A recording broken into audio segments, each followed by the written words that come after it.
It was a brisk evening in early October, the kind where the sunlight waned quickly, enveloping the world in a thin veil of twilight. I found myself wandering through the familiar streets of our city, each corner whispering memories of moments shared, laughter exchanged, and promises made. I should have felt comforted by the knowledge that love had once flourished in that space, yet all I felt was a suffocating grief that clung to me like a shroud. They say that love is a battlefield, but in my case it felt more like a slaughterhouse. Each step echoed with the weight of betrayal. Each shadow cast by the dying sun reminded me of her elegance, the way she effortlessly moved through the world with a confidence I had once admired, the way she had captured my heart. But now that heart was shattered, scattered across the remnants of what we had built together. I replayed the moment she had walked into the room, a radiance about her, the way her laughter had once illuminated the darkness within me. "You have to understand, Zach," she had said, her voice soft yet resolute. "I need to think about the future." Her words, delicate yet edged with something I could not decipher at the time, had struck me like an arrow, finding its mark with lethal precision.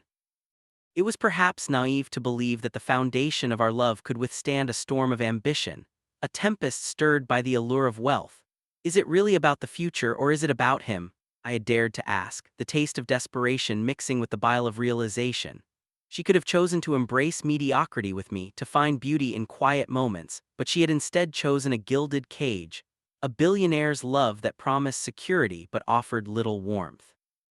I had stood there, rooted in disbelief as her eyes flickered with uncertainty, the flickering light betraying the internal struggle raging within her. I learned that night that love is often a game, and in this particular game I had been outmaneuvered. My heart, once bold and daring, now felt like a puzzle with an irreplaceable piece missing. In that instant, I was not merely a man scorned. I was the unwilling participant in a harsh reality where wealth dictated happiness and ambition overshadowed devotion. The evening air grew colder, mirroring the chill that had settled in my chest. My thoughts drifted to their engagement party, an event that had solidified my status as the castaway, the forgotten man in a saga that belonged to the elite. I still recalled the way she had glowed in that shimmering gown, a vision of perfection at the center of luxury. Yet amid the laughter and the clinking glasses, I could see the echoes of our love faded, reduced to mere footnotes in a grand narrative penned by others. "Zachary, you're just going to sulk in a corner." A friend's voice had cut through my reverie that night, a hint of concern layering over his light-hearted sarcasm. I had forced a smile, but deep inside I was crumbling. Betrayal wore many faces, but the most haunting was that of my own reflection. I had entrusted her with my heart, had woven my dreams into the fabric of our lives, yet here I was, unraveling at the seams. "How could you do this?" I asked her once more, my voice trembling with a mix of anger and sadness. "You promised you'd never leave." "I never sought to deceive you," she had pleaded back, desperation in her own voice, but my heart had grown deaf to her justification. The desperation in her eyes had only further fueled the inferno of my despair. A cocktail of love turned sour by her change of heart and her ambition. She wanted more, and perhaps more than anything, she wanted a different narrative, one that was written in luxury and prestige. But what about the love we had kindled in the simplicity of our lives? The memories of late-night conversations, stargazing on rooftops, the quiet comfort of shared silences. Those moments felt like ash in my mouth now, a burnt offering to the god of wealth that had ensnared her. It was a love that I cherished dearly, a love that had empowered us to be better versions of ourselves, away from the spectacle and the glamour that seemed to engulf her now. As the sun slipped beneath the horizon, darkness wrapped around me. I raised my gaze to the stars, searching for solace among them. They twinkled with a promise of continuity amidst change, yet all I felt was a profound emptiness rising like a tide. I walked on, each footfall echoing the mournful rhythm of a heart grappling with grief, a soul having to reckon with the bitter truth that I had lost a love not to fate but to the allure of aspiration, a heartbreaking twist in the tale I had never anticipated. My phone buzzed in my pocket, a harsh reminder of the world waiting beyond this heartache. I hesitated for a moment, teetering on the brink of the abyss of despair before pulling it out. It was a message from her, something benign, perhaps even sincere. But as I read the words, they seemed hollow, an echo of the past colliding with the reality of our separation. The screen flickered and I let the phone fall back into my pocket, the weight of the device feeling like the burden of 1,000 regrets. Love, so often romanticized, had revealed itself in its truest form, complex, fickle, and unyielding. I had loved her with a ferocity, an unrelenting passion that now felt like a distant memory. My heart had been a sanctuary for her, but she had abandoned it for a larger palace, seamlessly shifting her affections from the warmth of shared struggles to the flamboyance of affluence. As I turned the corner into my street, I realized the trappings of wealth were merely an illusion, a mirage that glittered brightly but lacked the substance to nourish the soul. My journey was just beginning, a threading of loss that would eventually lead to the discovery of another kind of love, one rooted in authenticity and unpretentious charm. But for now I stood in the echo of a love shattered by wealth, still wrestling with the remains of what could have been, knowing that even in heartbreak there exists the potential for renewal. "Is this seat taken?" The voice was soft, almost hesitant, cutting through the murmur of the bustling cafe. I looked up, startled to meet her gaze. There was a kindness in her brown eyes, an unexpected warmth that felt like a balm over my recent wounds. She stood there holding a tray with 2 mugs of steaming coffee. The golden sunlight poured through the window behind her, casting a halo around her head that made her seem ethereal yet distinctly grounded. "I'm sorry, I didn't mean to interrupt, it's just the place is packed today." I shook my head, gesturing to the space across from me. "No, please." "It's all yours," I replied, managing a tight smile. It was an instinctive reply, even as the remnants of her shadow flinched against memories of what had just been ripped from my life. Granted, my heart was still heavily bandaged from the betrayal and abrupt end of my relationship with Rebecca. As she slid into the seat, I couldn't help but wonder about her, her life, her story. She wore a simple navy blue dress, the kind that whispered elegance without shouting for attention, and her long hair fell freely around her shoulders, framing an honest face etched with care and determination. There was a grounded aura about her, so different from the glitz and artificial brilliance that had once surrounded me. "I'm Jamie, by the way," she said, extending her hand as if there were no names left in existence to burden us with their meanings. "I'm just the hireling in this rich world, I suppose." I barely contained a chuckle, appreciating her self-awareness. "I'm David, I used to think I was one of them." Something shifted in her expression, a flicker of understanding. "Used to think, yes, I'm in a bit of a transition," I admitted, the weight of my recent heartbreak evident in my tone. "Just got dumped for a billionaire." Her laughter was genuine, a musical sound that contrasted sharply against the gloom lingering over my heart. "Well, that's quite a plot twist. Does that make him the antagonist? Did he wear a black hat too?" "Not quite. He fits the mold of the charmed prince except without the gallant heart," I replied, feeling an unexpected surge of relief as I spoke about my pain. "He swooped in like a knight in shining armor, or maybe he was more like a thief in the night." "I suppose a lot of it depends on who we let in," Jamie replied thoughtfully, swirling her coffee thoughtfully. "We allow people to take our hearts, and sometimes they don't know what to do with them." Her words resonated with me, settling over my thoughts like a soft blanket.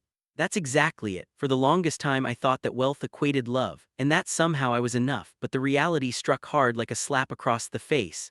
"Sounds like it was a rough awakening," she said, her eyes gently probing, inviting me to open up.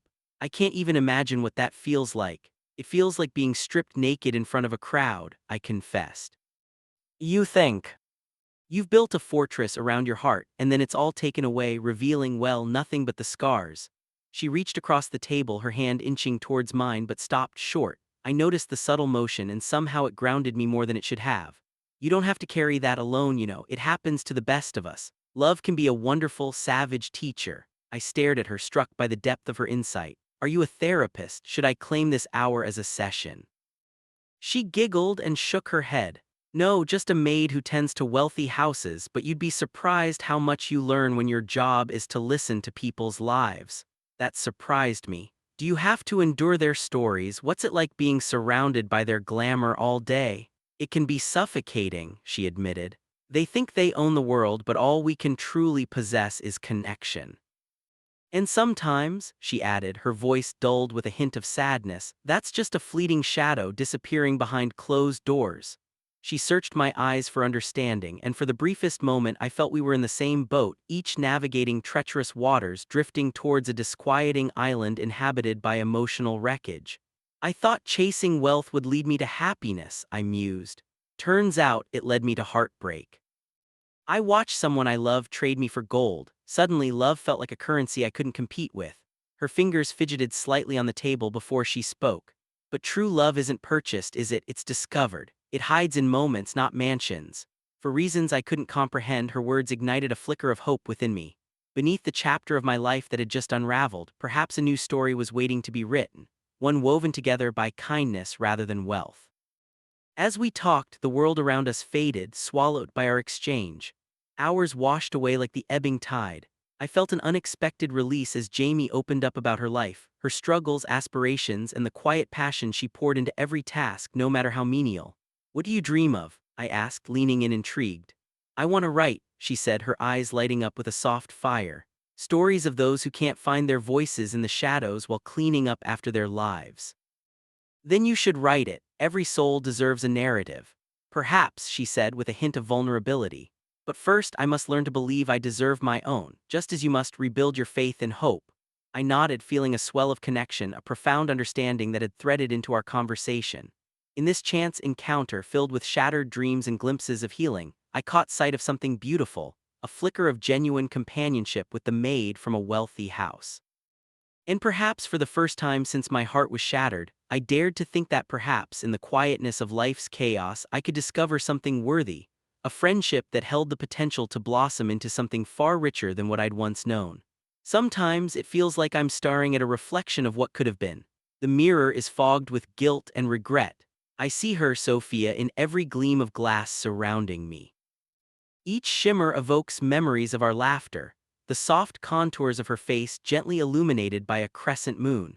We shared the kind of love that wrapped around us like a season, promising an eternal spring, but it wilted away too soon, consumed by the harsh sting of ambition and envy. I remember the nights we spent together in that little cafe downtown, lost in conversations that ebbed and flowed like waves against the shore. She'd articulate her dreams, eyes alight with fervor, and I was captivated by her passion, a flame so intense it illuminated even my darkest corners. "We'll make our mark, won't we, Daniel?" she would ask, and I would nod, eager to share in that bright future with her. But time is a fickle companion, isn't it? It plays tricks on you.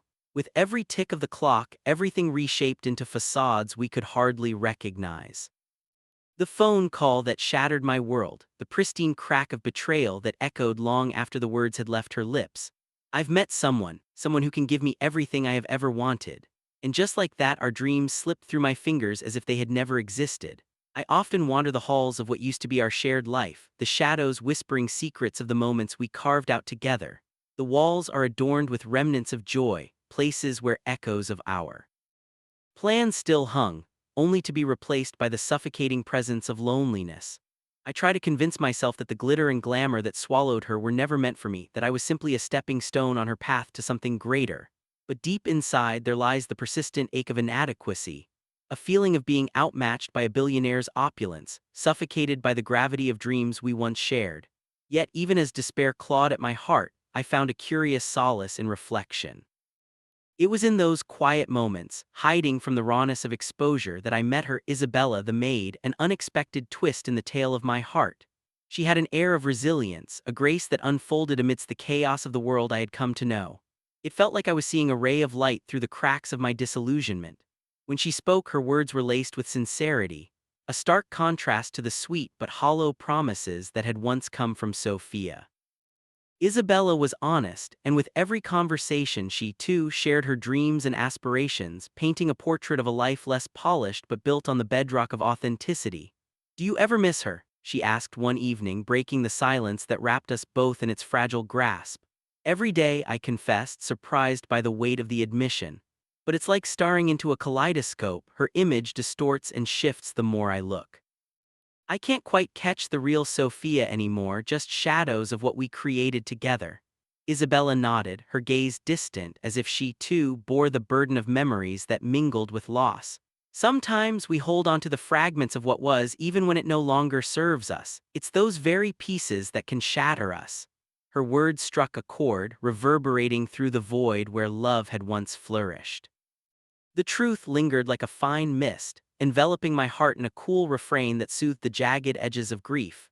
Who knew that sorrow could be transmuted into understanding, each moment of pain a signpost guiding me back to myself? Do you believe we can really move on? I ventured, my voice barely above a whisper.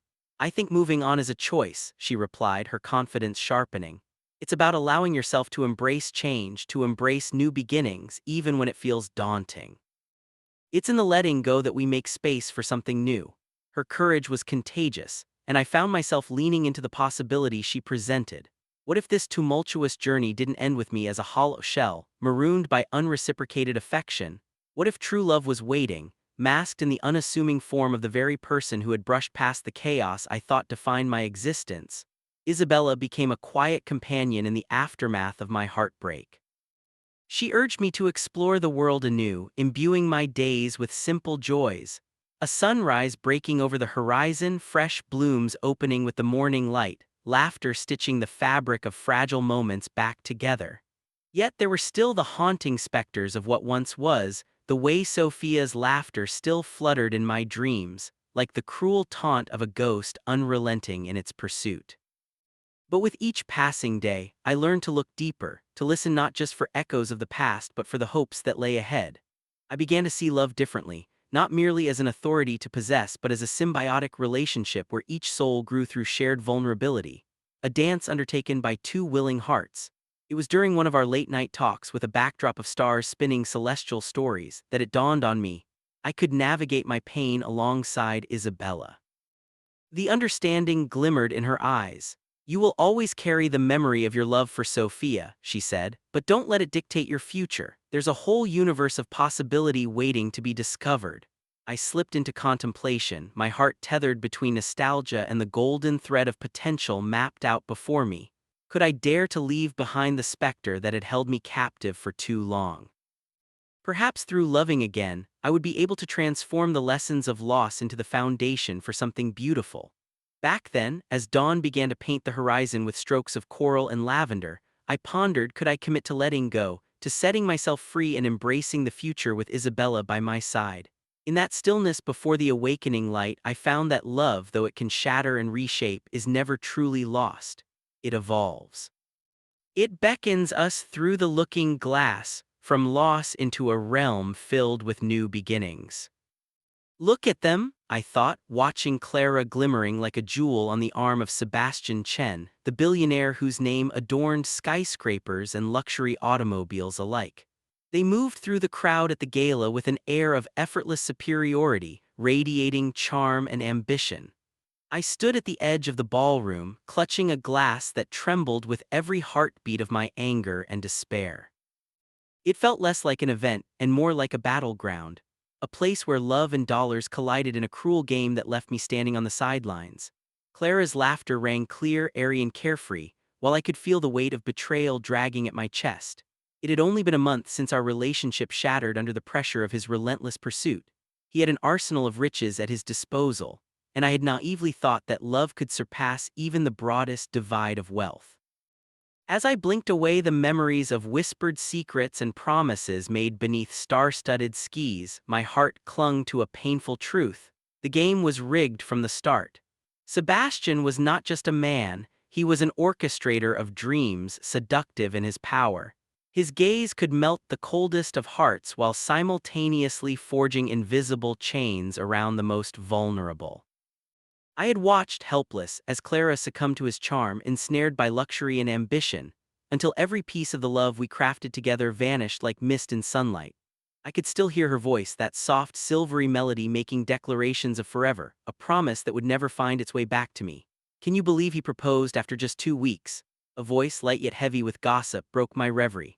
I turned to find Lucien, a longtime colleague and an unexpected confidant. He leaned against the bar, his eyes darting to the couple as the whispers around us grew louder. This is all part of his grand plan, you know, he added, a smirk tugging at his lips. Sebastian doesn't do anything without a motive. A motive or sheer arrogance, I countered, bitterness creeping into my tone. Can you not see the damage he's causing? It's like watching a chess game where he's already moved ahead 5 steps while the rest of us are still figuring out how to play. True, but in his world the stakes are higher. It's about power, not just romantic entanglements, Lucien replied, his voice dropping as he sought to pull me away from the edge of my tumult. Clara, she's not just a pawn, but she's caught in a very dangerous game. With men like him, nothing is left to chance. Dangerous or enticing, I shot back, the ache in my heart morphing into a tight knot of frustration. He's given her everything she ever wanted, the glamour, the status. That's what makes it all the more humiliating. It's as if she's been lured away by the twinkling lights of a facade. Money can't buy everything, Lucien began, but I cut him off, clenching my jaw. Except love, I spat, the words choking me as I took another sip from my glass, the bitterness of champagne doing little to wash away the acidity of loss. That's what he's banking on, making her feel superior, valuable in a world that thrives on exclusivity. Meanwhile, I'm left with the remnants of our shattered dream. I could see Clara moving further into Sebastian's orbit, her laughter melding with the pulse of the music. It seared me. Betrayal poured like salt into an open wound. Yet in the depths of my ache, a flicker of my own ambition stirred. It ignited the determination that had long since settled into the shadows of grief. I had given Clara every part of myself and had fought the urge to compete with the sparkle of Sebastian's empire. Long enough, you know what? He won't just take her away, he'll crush her spirit, I said, my voice trembling with earnest conviction. Clara will find herself lost in that gilded cage, envying the freedom she once had. It's a dangerous illusion and one that will eventually shatter. Perhaps, Lucien mused, leaning back and crossing his arms as if biding his time. But you know what they say about getting burned in this line of work. A lesson learned is sometimes the best kind of lesson.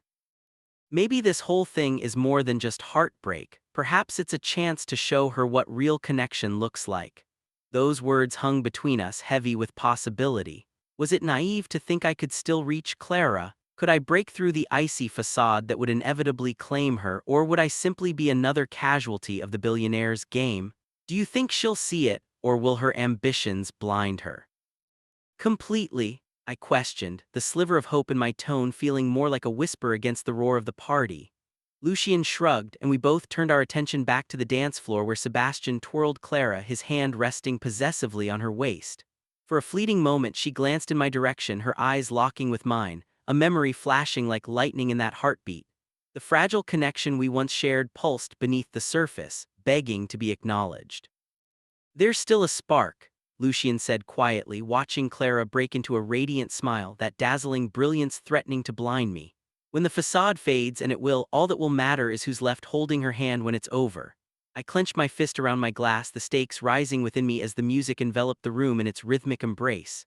Time felt suspended, and as each beat quickened, so did the pulse of my own heart. I had to stand my ground, but how? As the billionaire played his game, I knew in that moment the battle for Clara's heart was far from over. As long as the dance continued, the path to reclaiming what was lost would demand every ounce of courage I had left. I found myself retreating into the corners of the estate, a place that had once signified the height of my aspirations, but now felt like a suffocating labyrinth of memories. The opulence, which seemed so enticing when she was by my side, now mocked me in its indifference. It was there, amid the glittering surfaces and lavish decorations, that I first really noticed her. Samantha the maid was diligent yet unassuming. She navigated the sprawling estate with an ease that belied the intricate tapestry of its social fabric. I had barely glanced at her during my turbulent days with Jessica, my focus consumed by a whirlwind of heartbreak and disbelief. But now in the shadows of my sorrow I began to see her through a new lens, a flicker of recognition blossoming within me. "Keep it simple," I muttered to myself, my resolve to find some semblance of peace hanging by a thread. The first few encounters were awkward at best. We exchanged perfunctory nods, and unspoken agreement formed amid the air laden with tension and regret.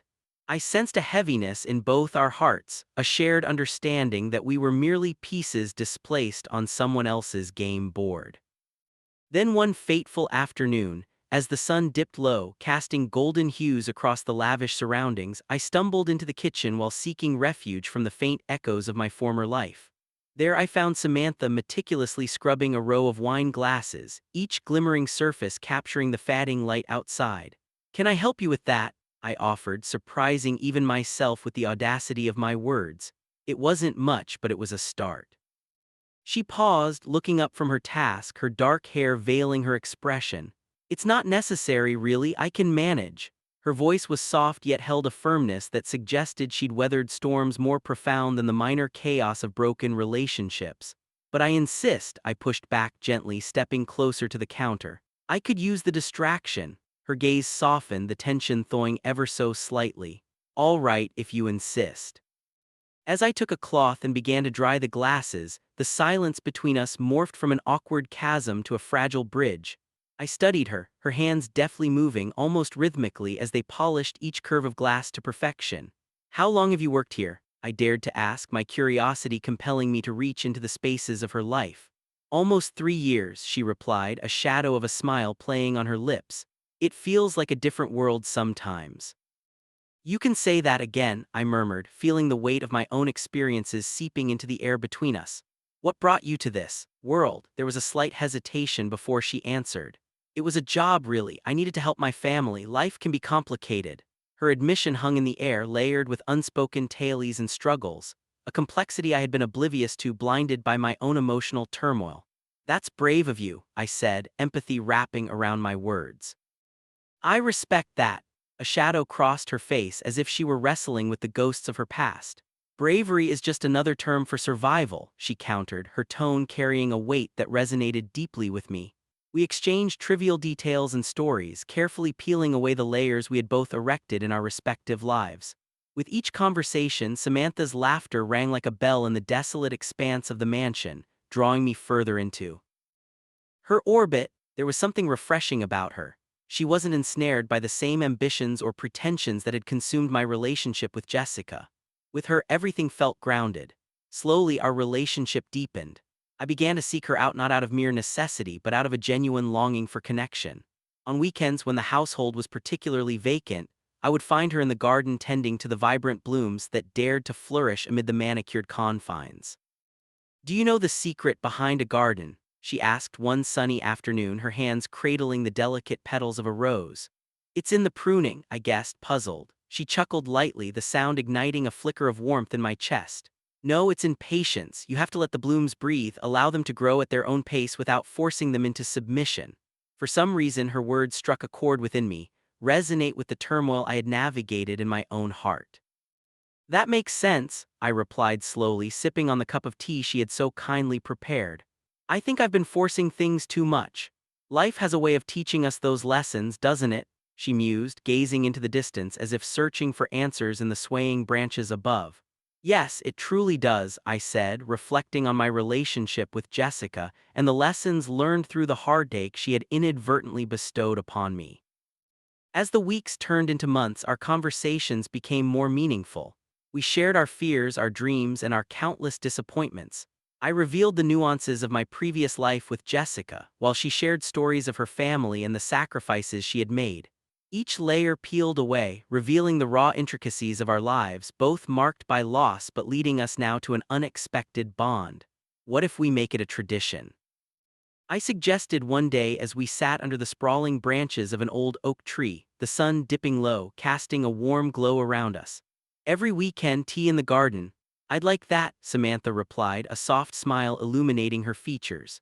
And in that moment I realized that our friendship was more than a distraction. It was a sanctuary, a place where two souls, battered by the complexities of life, could find solace in their shared existence.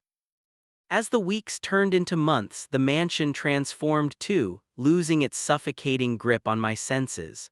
No longer a gilded cage, it became a canvas upon which I painted new memories, each laughter shared with Samantha a brushstroke of warmth against the chill of betrayal that had once consumed me. In her presence, I began to rediscover pieces of myself I thought lost forever. The journey of healing had begun, woven intricately through the unlikeliest of friendships, with a maid who illuminated my life like the gentle rays of dawn filtering through the darkness. I stood by the window, staring out at the distant skyline as the last rays of the sun dipped behind the high rises, turning the world outside into a canvas of burnt oranges and muted purples. The city, once a symbol of ambition, felt like a labyrinth of memories I was unwillingly drawn into. My mind spiraled back to moments wrapped in warmth and laughter before the chill of betrayal numbed my heart. How had everything unraveled so swiftly, like threads in a tapestry fraying at the edges? In the echoes of that jubilant past, I could hear her laughter light and free as she danced through my life, Sarah, with her golden hair cascading like sunshine, always radiating joy. But in an instant, it all vanished. I could still feel the sting of her words as they sliced through the air, sharp and piercing, cutting through the mundane and into the very essence of who I believed we were as a couple. Life is about choices. Sometimes we have to be selfish to survive, she had said, her voice trembling as if she were wrestling with her own conscience. There was a messiness to her emotions, a clash of ambition and affection that left me reeling. The realization that she was willing to trade our love for the gilded cage of a billionaire's world haunted me like a specter, lingering long after the finality of her departure. I turned away from the window, the dim light of the room illuminating the scattered remnants of our shared dreams unfulfilled, like an unfinished conversation whispering in the silence. There were photographs in the corners, frames capturing smiles and stolen glances, a testament to what once was. Yet now they felt like artifacts from another life, relics entombed in a marble grave of memories. At that moment I thought of the moments I had taken for granted, the late-night talks, the spontaneous adventures, and the quiet solace we found in each other's company. Each recollection was tinged with regret. Had I not fought hard enough? Somewhere between my late nights at work and my growing ambition, I had lost her to an illusion, a promise of luxury that sparkled but ultimately dulled the heart. The gnawing thought settled heavily in my chest. Did I love her enough to fight for a future together when every heartbeat of mine was consumed by the relentless grind of ambition? My heart was never enough for her, I whispered to the empty room, my voice barely above a murmur. How cruel it was, this realization gnawing at my insides like an insatiable parasite. I had watched her transform, caught between our love and the allure of an empire built on wealth, and suddenly I found myself on the outside looking in. The memories morphed into harsh conjectures as I paced across the room. Had I been merely an obstacle to her inevitable ascent? I recalled the day I brought her flowers, a simple gesture meant to relay a deep, abiding love, but it felt like a relic from another lifetime now. As she twirled the stem between her fingers, a frown creased her brow. "Don't you want more than this?" she had asked, her eyes searching mine as if she was pleading for a confession I was too afraid to voice. Her words echoed in my mind, a taunt that reverberated with the weight of her choices. What was more than this, more than the laughter we shared, the dreams we spun together in quiet solidarity? I couldn't articulate it then, but I wanted the life we had built, uncomplicated and genuine. Yet in the pursuit of ambition, I'd turned a blind eye to her aspirations, her hunger for something grander than what I could offer. As the moonlight flooded the room, washing over the pictures that lined my desk, I thought of Julie, the maid I had met soon after the breakup. Intriguingly, she had slipped into my life effortlessly, like gentle rain during a dry spell, a reprieve from the chaos my heart grappled with. Unlike Sarah, there was something genuine about her presence that felt liberating. But even that comfort came with its own complexity, a web of emotions as I grappled with dawning feelings that felt both exciting and alarming. But how could I even entertain the notion of moving on? My heart was still anchored to Sarah, tethered by unfulfilled promises and the bittersweet echoes of love. Perhaps it was time to confront the reality that she had chosen a path that no longer intersected with mine. I found myself reluctant to fully embrace this emerging connection with Julie. The risk of reopening unnecessary wounds weighed heavily on me like an anchor too deep to pull free. With each thought, the line between memory and reality blurred. I fought against it, yet the splinters of remembrance dug into my conscience, challenging who I was and what I wanted. Can I really let go? I pondered aloud, the emptiness of the room responding only with silence. In the distance, a train whistled its lament, a haunting melody that mirrored my own. The pulse of the city reminded me of the competitive nature of life, where people mask their vulnerability with aspirations and ambition, yet underneath lies a fragile human spirit longing for connection beyond material gain. I recognized a growing resolve within me, the desire to rebuild my heart, to step away from the confines of what I thought success should look like. As dawn approached, illuminating the remnants of night, I knew that I needed to confront the shadows of my past. I would no longer allow the betrayal to define me. The memories would no longer overpower my intention to seek a future where love could flourish unencumbered by the scars of regret. Perhaps, just perhaps, what I had lost could become a bridge to what I might gain if I dared to open my heart once more. Life has a way of stitching the most delicate quilts from torn fabric, I mused, staring out at the glimmering city skyline. The sun dipped low, painting the horizon in oranges and pinks, a stark contrast to the chaos ringing in my heart. It was then that I felt her presence, an ethereal comfort amidst my disarray. Hey, Amelia's voice, soft yet bold, interrupted my thoughts. You seem miles away, what's on your mind? I turned to face her, my lips curving into a bittersweet smile. Just thinking about how everything has changed. One moment you're on top of the world and the next. You're just another abandoned piece on a chessboard. She adjusted the carefully starched collar of her crisp uniform, a well-worn shield against the trials of her daily routine. Sometimes being a pawn isn't so bad, it can be a part of a bigger strategy. Her emerald eyes glimmered with a mixture of determination and empathy, and I found solace in the simplicity of her wisdom. Is that how you see yourself? I asked, my curiosity piqued. Playing a role in someone else's game. Amelia crossed her arms, leaning against the kitchen counter, her expression thoughtful. I'd rather be a pawn in this world than a queen in a gilded cage. At least here I have my own freedom, right down to the choice of music I play while cleaning. Her remark pulled a chuckle from my lips, a lightness I hadn't felt since she entered my life. You know, I've seen plenty of gilded cages up close. They shine until the light hits them just right and you see all the cracks. Cracks, she repeated, weaving her fingers together as if to bind those very fractures. It's true. They're often hidden beneath layers of gold and silk. But that doesn't mean freedom isn't out there waiting for us. The conversation shifted, allowing us to explore this uncharted territory together. I ventured, you always seem to have such a clear view of things. How do you do it? Amelia shrugged, her smile restrained but genuine. I learned not to expect too much. Disappointment breeds apathy, and I refuse to let that darkness color my perspective. It was a sentiment I felt tugging at the edges of my heart. I thought I understood disappointment until she left me for someone with more zeros in his bank account. The words burned as they left my lips, laying bare a wound that had only begun to scab over. I expected pity from Amelia, but instead she just nodded, listening with a quiet intensity that made my insides twist. Sometimes it's the absence of what we thought we wanted that leads us to what we truly need, she said, her voice steady, as if she were guiding me through a landscape of haunting memories. A harsh light on a guiding path, perhaps you lost her for a reason. I took a breath, the weight of her words settling against my soul like a soft veil. And what about you? Don't tell me you're just a maid without ambition. She chuckled lightly, a sound that felt like a burst of fireworks in the fading twilight. I have dreams, she admitted, but not the kind that fit neatly into a box. I want to build something real, a foundation from which I can grow, maybe start my own business and bring a little color to other people's lives. I've witnessed what the pursuit of wealth can do to a person's spirit, I confessed slowly, my thoughts a jumble. The emptiness that fills a room when the laughter dies, it can all feel so hollow. Amelia leaned closer, the space between us charged with unsaid emotions. It's not the money, though, is it? It's what it represents. Security, power, validation, but those things should be layered with love and understanding. Otherwise, they're just distractions from what really matters. In that moment, her eyes glimmered with fire, igniting something deep within me. You're right, and I found myself chasing after the mirage of acceptance. I hesitated, watching her intently. Yet here we are, you and I, standing at the crossroads of our lives, sharing what truly matters.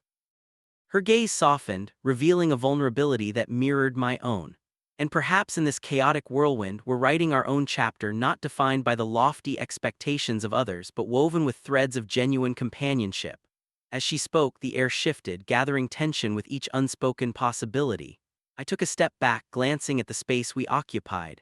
Keep this between us, but I sense something deeper than mere friendship growing here. Something complicated. Amelia nodded, her expression cautious yet open.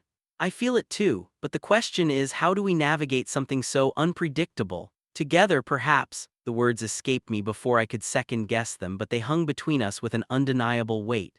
What if we created our own story, independent from the expectations of our pasts? A faint smile graced her lips, tinged with both excitement and fear.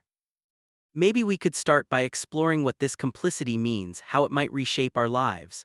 Her suggestion resonated within me, sparking a vision of two souls once overshadowed by wealth and expectation, forging an alliance fueled by connection and understanding. I'd like that, and not just as fleeting moments amidst the chaos. Her laughter warmed my heart, solidifying a bond I had not anticipated. "Then we have ourselves a deal," she whispered, her eyes dancing with intrigue. In that kitchen filled with the aroma of simple meals long forgotten, we had ignited a flame, kindling a glimmer of hope amid the ashes of our lost loves. In the embrace of our complicated alliance, something beautiful began to blossom, something real, potentially transformative, and most importantly, ours alone. I once believed I understood the intricacies of privilege and ambition, but no amount of theoretical knowledge could prepare me for the collision that lay ahead. The stark divide between my humble existence and her opulent one was punctuated by the infrastructure of power that enveloped the billionaires of our city, a city where wealth was not just an asset but a formidable character in its own right. "But what do you mean, a simple dinner?" I stood in the cavernous lobby of Nelson Enterprises, its marble floors gleaming like polished dreams, my hands slipping into the pockets of my blazer as I sought some semblance of composure. She tilted her head, her carefully tousled hair falling just so, casting shadows that danced across her delicately sculpted face. "It's just a dinner, Ethan. You plan to impress your bosses, to show them you're more than just a cog in the machine. But I see you, really see you, and you seem lost." Lost, the word resonated in the cavernous space as if riddled with ghosts of insecurities. I've climbed higher than most. Yet here I am, at the mercy of their whims, hungry for validation while tethered to my own silent struggles. I felt an unwelcome heat crawl over my skin, the realization that the opulence surrounding us could not dress the wounds left behind by her departure. "Validation is a dangerous game, and the stakes are higher than you think." Her voice was soft, almost melodic, unlike the precision-driven dialogue of my colleagues, who measured every word like currency. With a resigned sigh, I leaned against the cool marble. I've seen how it consumes them, how greed pulls the strings of their hearts until they're unrecognizable, devoid of kindness. And yet, Ethan, you're here trying to win them over with the very qualities you're distancing yourself from. She stepped closer, a hint of defiance in her gaze. "You can choose to play their game, or you can redefine the rules entirely." "Redefine the rules," I echoed, my thoughts tumbling like marbles down a staircase. The absurdity struck me. A mere maid offering wisdom from the fringes of a world built on designer labels and private jets. Yet something in her unwavering resolve ignited a flicker of something long extinguished within me, a sense of possibility. And so we carried on this dance, her unassuming presence in stark contrast to the extravagant evening that awaited me. The chandeliers twinkled like the stars that somehow had become mirrors to the unreachable heights to which I aspired yet feared. "Your world, my world," I murmured. "They feel like colliding planets destined for chaos." "Life is about orbiting new worlds, Ethan," she replied, an enigmatic smile spreading across her lips. "It's only chaos if you let it be. Bring what you value into the new space and light your way through the dark." As we prepared for the dinner, her words looped through my mind, a mantra that clashed with the cacophony of crashing ambitions surrounding me. The event, a corporate gala to showcase the flourishing growth of Nelson Enterprises, was the kind of affair where images and impressions mattered more than substance. I donned my finest attire, yet visions of her haunted me, threading a wild, unpredictable spirit through the sterile fabric of my ambition. I swept into the grand banquet hall, a sea of tuxedos and silk gowns enveloping me, each individual playing their part in this ostentatious theater of wealth. Laughter echoed through the air along with the clinking of glasses, but I felt like an outsider peering through the looking glass, watching the lives of others unfold, a vivid display of elegance drowning in superficiality. The conversation spooled out with practiced ease. My superiors toasted to profits, accolades, and connections, while I tried to weave my own narrative into their gilded tapestry, desperate to be seen not merely as an equal, but as someone who belonged here. "You need to charm them," I reminded myself as if reciting a spell. But with every exchange, my authenticity crumpled, peeling away like paint from an old masterpiece. And then there was the arrogant chuckle of Victor Nelson himself, basking in the throngs of admirers as he recounted stories built on half-truths and the weight of his money. His laughter echoed with detached cruelty, reverberating in my ears as I swallowed the bitter pill of reality, the very person who stood in the way of everything I thought I wanted. The air felt thick with desperation, ambition clashing violently with murmurings of discontent, a tension that left a stain on my soul. I spotted her across the room, just the maid blending in with the decorum of the gala, her eyes tracing the periphery. I longed to believe the glimpse of understanding we shared extended beyond the boundaries of class. I could not escape the feeling of yearning, the desperate whisper that sought to bridge the abyss between us. Suddenly the lights dimmed and the music faded. All eyes turned toward the stage where Victor Nelson delivered a speech so rehearsed it could have been etched in stone. With every word, he built his empire, invoking fancy words like legacy and vision while thrumming the base motivations of wealth with practiced finesse.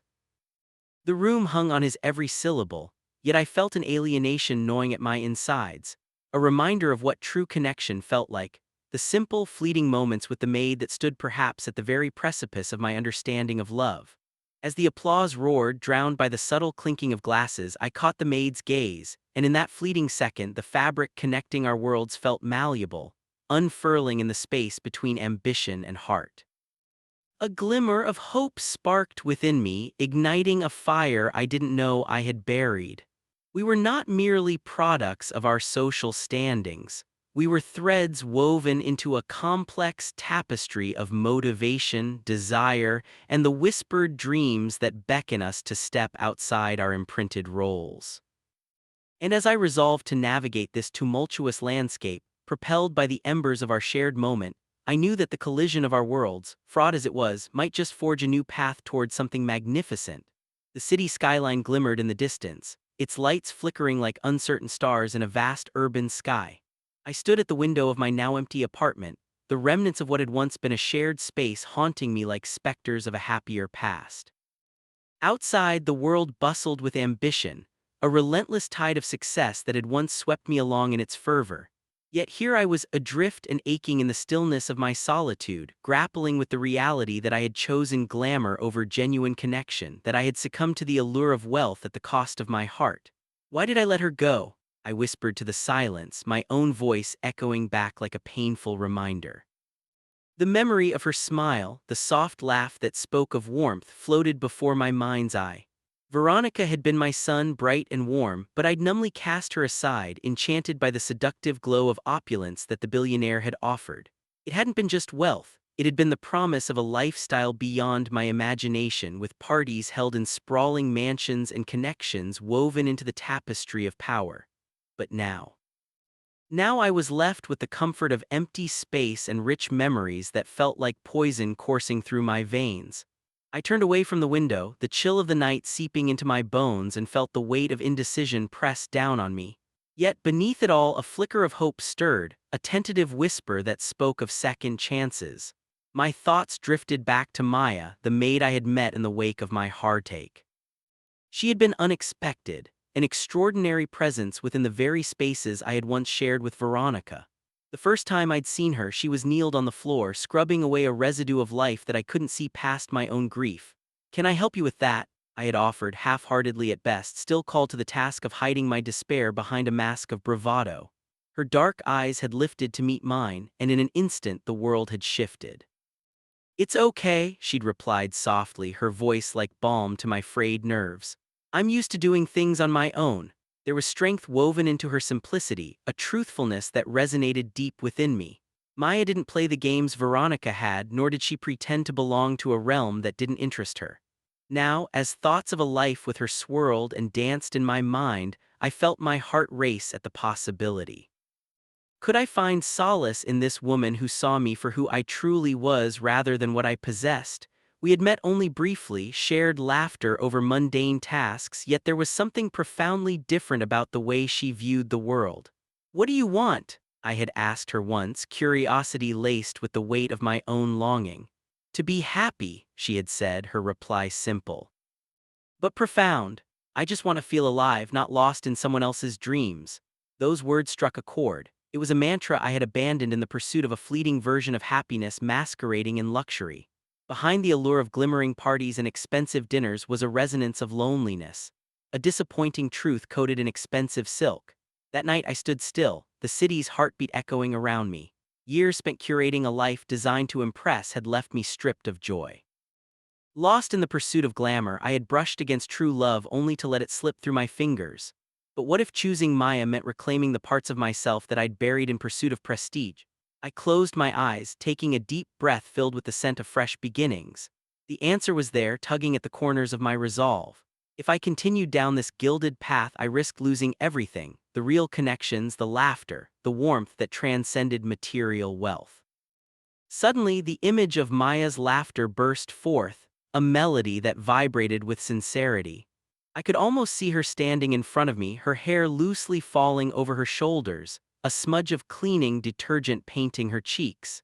She was not striving for anything but happiness in its purest form, unperturbed by the chaos that swirled around the elite's cloud of superficiality. It was the beckoning of an entirely different life, one that wasn't colored by expectations but rooted in authenticity. Could I find courage in my vulnerability to step away from all that glitters? The thought felt fiercely liberating. Perhaps this was the turning point I had been waiting for, an inflection that urged me to take charge of my destiny. Moments passed as I stood in that quiet reflection, the decision forming like a solid dream in my mind. I would venture to her, perhaps with the simplest flowers I could find, maybe with a confession lingering in my heart. I needed to be brave enough to shed the illusion of who I thought I should be and instead embrace the man in search of genuine love. In that heartbeat of desperation, a rush of clarity struck me. I would no longer chase after the shadow of a radiant illusion. I would grasp with both hands at the light emerging from the depths of real connection with Maya, whose laughter promised to fill the empty void I'd been trudging through. The thought was both daunting and exhilarating, the metamorphosis brought forth by the bold decision to choose true love over grandeur, significant over superficial. I turned back towards the window, the city lights still glowing, transformative, yet suddenly dim in comparison to the flicker kindled in my heart. With renewed resolve, I made my move, each footstep echoing not just a choice of love but a powerful reclamation of my own purpose. The road ahead was uncertain, but I knew in my very soul that following Maya would lead me somewhere I had always yearned to be: home. It was a quiet morning, and for the first time in weeks the sun poured its gentle rays through the window, casting a warm glow across the room. I sat on the edge of my bed, the sheets still wrinkled from a restless night, and gazed at the reflection in the mirror.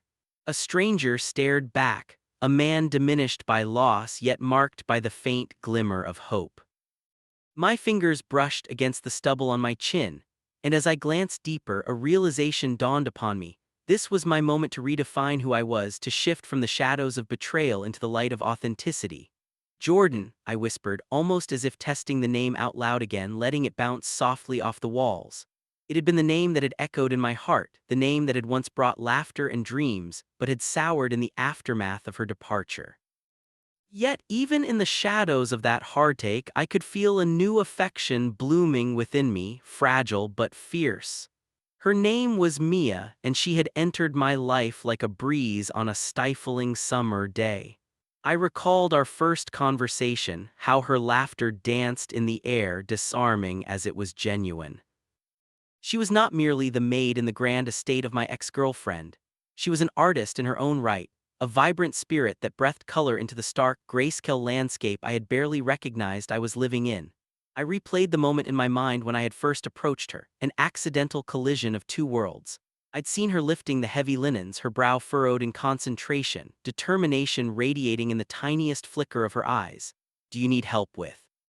That, I had offered, half surprised by my own willingness to engage in what I once would have deemed beneath me.